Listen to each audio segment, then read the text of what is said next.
Davanya.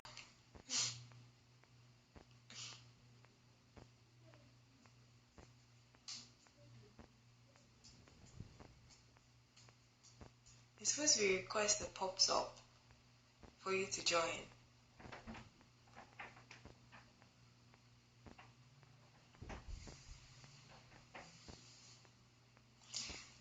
Let's see. Hello, Daddy. Good morning or good evening, because it's evening where you are. Hi, Davanya. Hey! On. Huh? I forgot you still had your braces on. Yeah. Hello. How are Hi, you doing? I'm good. How are you? I had an I'm exam this morning, so I was like trying to de-stress. Yeah. Oh my gosh, it's so good to see you. You too. It's been so long. Yeah. Hi, Shayo. Hi, Christina.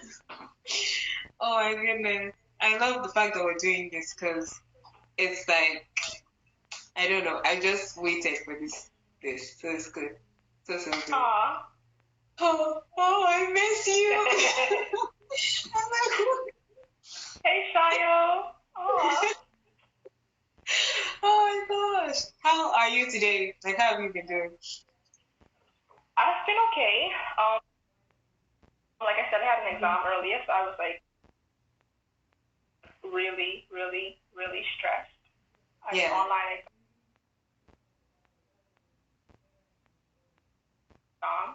And my nerves were on me. It was really bad, but I'm okay now. I tried to calm down. I have another one on Monday, so I still have to prep for that.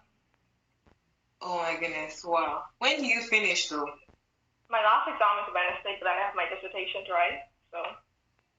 Good luck. Yeah. Good. Thank you. How are you? How have you been? I'm good. I'm doing okay. Just working on like summer projects. So, but yeah, I'm doing okay. I'm going to start now because it's 10:01. Hi guys. Welcome to Into Words with Sola live session 11. Actually, 11. I'm so excited for that.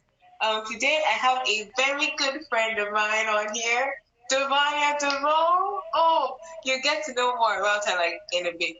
So Davanya, before I go to all my questions, let me ask you this one. If you were to pick a superpower to have from now till the end of your life, what will the superpower be?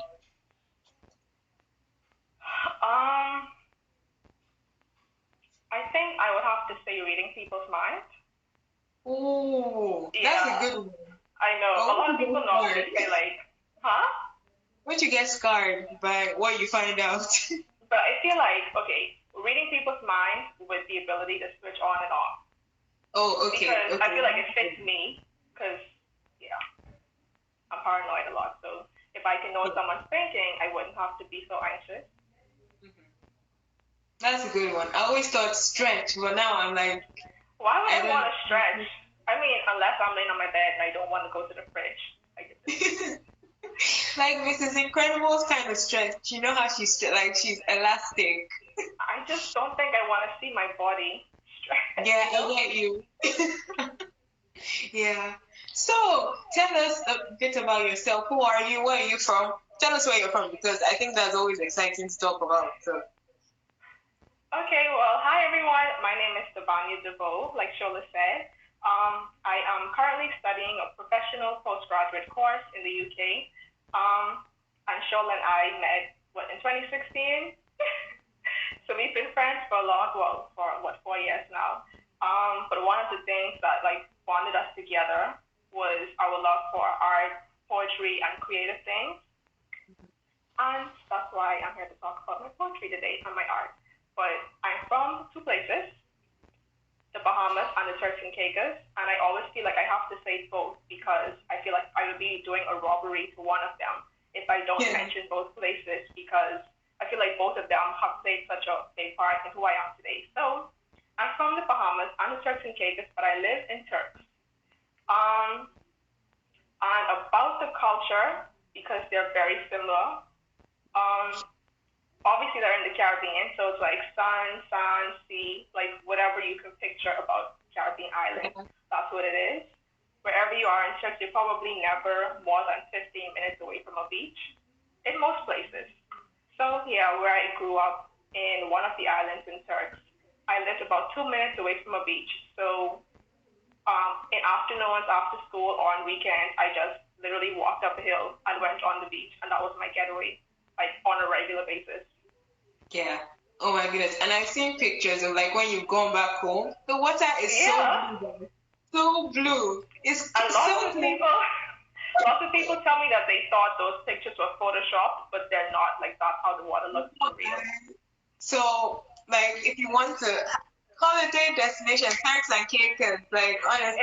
It is, yeah. It's a holiday destination. Yeah.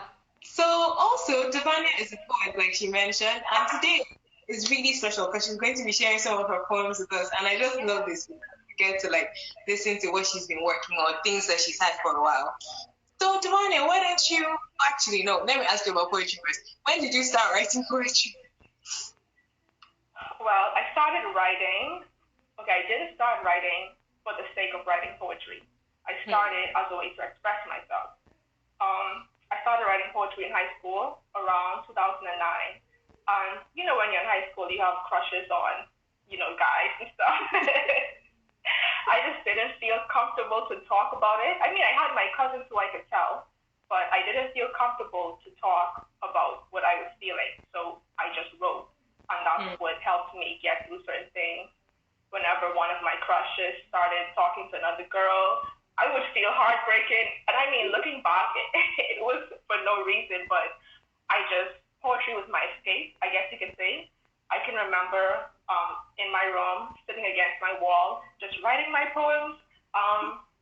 And that's why I started it. So I just really wrote about my feelings. And I held my poetry really close to my heart. I have a book of poems.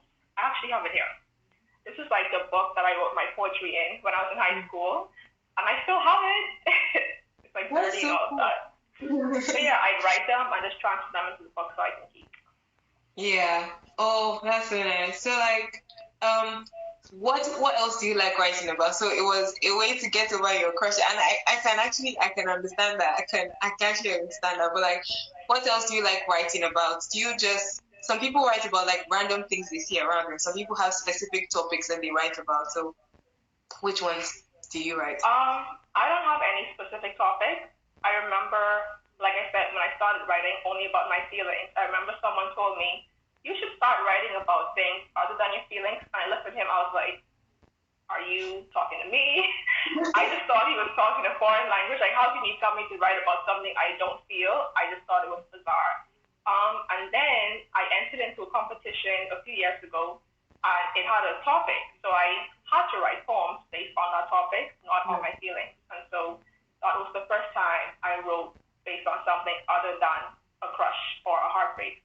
So going forward, I would write based on motivation, still based on what I feel, but different feelings, or based on pretty much feelings, actually. Yeah. Yeah. Okay. Would you like to share poem one with us?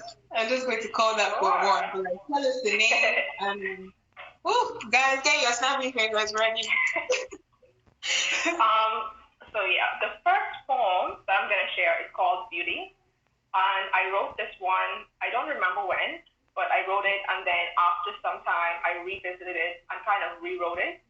And I don't normally do that. Normally when I finish a poem, that's it and I don't want to touch it. So I rewrote this, but I feel like this embodies more of how I feel and felt. This one's called Beauty. I remember when I wanted to be beautiful. But that's when beauty was defined by a straight smile and silky hair. When it was described with wide hips and no stretch marks. That was when it looked like skipped meals and fictitiously long lashes. Beauty spoke monochromatically and echoed in unison. It danced predictably to a long fade-out tune. Its windows I once stood glaring into from the outside, and its companionship I once too many attempted to acquire, but beauty. Oh, that beauty. She is the tempting serpent in the apple tree we call life. You can water it, but dare not eat its fruit. She is the fix after the end of 30 days clean, all to have the cycle start over again. She is the biggest ring in the jewelry store and 10 numbers down on the bathroom scale. When they tell me that beauty is in the eyes of the beholder, I close mine and say, well, we must all have the same view. I remember when I wanted to be beautiful, when my body interpreted eating as a punishment, when my stomach held up a sign that read out to lunch, when my esophagus was in the U-turn business. We say beauty is pain, but maybe pain is beauty because after a while the lines get blurred from how we behold, or rather how we interpret the thing we behold when the thing does not fit in. Beauty is expensive. And we purchase it with the uniqueness of our being, the originality we were blessed with. See, we can eat from every other tree in the garden, but instead, at this tree, we look the serpent in its eye, hold out our hands, pick, and eat. But we all know how that story ends. Okay, I'm just going to tell for everybody here. I'm sure there's nothing where they are. Yeah, tell us. That was so good actually, and I have a few things to say. But like, tell us why you wrote that poem. Like, what's the story behind it? Okay, I feel like that was one of my, I guess, most real poems. I just spilled my heart on the pages. You know how everyone, well, not everyone, but society in general has kind of a similar construct of beauty. And I mean, if you look at me, my hair is natural. I'm wearing braces, which tells you that my teeth aren't naturally straight. And I'm just normal. I'm just a regular person. But I feel like society would make us feel like our normalness, which actually isn't normal because everyone's different. But society would make us feel like our normalness is not okay. And I remember in high school, like there was a part where I talked about how my stomach held up a sign that read out to lunch, my esophagus was in the U-turn business like that. I actually went through that. There were times when I tried to not eat as much, where I tried to eat like less through the day, or after I eat a meal, I'd go in the bathroom and try to vomit. Like that's things that I did, so things I lived because I obviously wasn't happy with myself. And I mean, I'm not like that now, but I was able to put that in words and say I don't want to be what society considers beautiful. I don't want to be, I wanted to at one point because I feel like everyone goes through that phase where you want to, you want to get to where they say is the goal, but I don't want that anymore. I just want to be who I am supposed to be. So that's the honestly, that was so good. And that's why I love poetry, because you literally get to, I think anybody can relate to like poetry. I'll say that in the general sense, because like when the poet writes about life experiences, other people read that like, oh, actually I'm poetic. And so there's a line you said, they say beauty is pain, but I think pain is beauty. And that just reminds me of, Beyonce's song Pretty Hurts? Yeah. The whole video, when she's like, that whole thing of like, I'm a beauty pageant contestant, I have to look a certain way and do my hair a certain way. That's kind of like what I was seeing in that line, like how we look around in advertisements, we look around on TV, even the people on TV, they do certain things to their body, they Photoshop, oh, you snatch that waist, like, don't have those marks, don't do this, and we see all that and we're like, oh, actually, that's beautiful, because we see that more and more and more and more. And it's like, as we see more of it, normal human beings go further and further away from what exactly that idea of beauty. Yeah. Exactly. That is interesting. I know people are loving this because they're all like, wow, go on. Thanks, guys. I know people love that poem, and I know it's also I think it's more of a problem for girls, because like there's so much that society expects of us. Look a certain way, don't wear that, don't do your hair this way, you look this way. Like, exactly. There's always this expectation. Like, as you're trying to keep up with what society is trying to do, from even fellow like females and also from the opposite sex, because there are expectations on two ends of gender spectrum. Yeah. And there comes a point where you're just like, no, I can't keep up with that. I'm gonna keep up with me. Mm-hmm.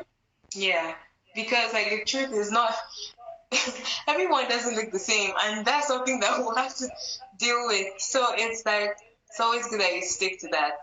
And even with the whole talk of natural hair, like having your natural hair out and being proud of it. I remember when I was growing up, when I was younger, it was kind of like a thing, and then it wasn't really people didn't start like cutting up their relaxed hair until I left Nigeria. Like that's when it actually became a trend. Like Yeah. everybody's going be natural because that's how your hair be healthier. Don't stop Yeah. putting products that will ruin your scalp and ruin your hair in your hair. You know.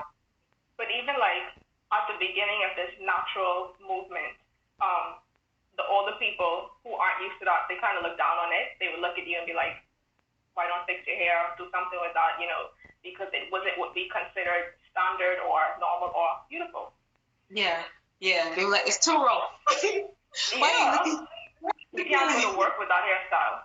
Yeah. It's not professional, different thing.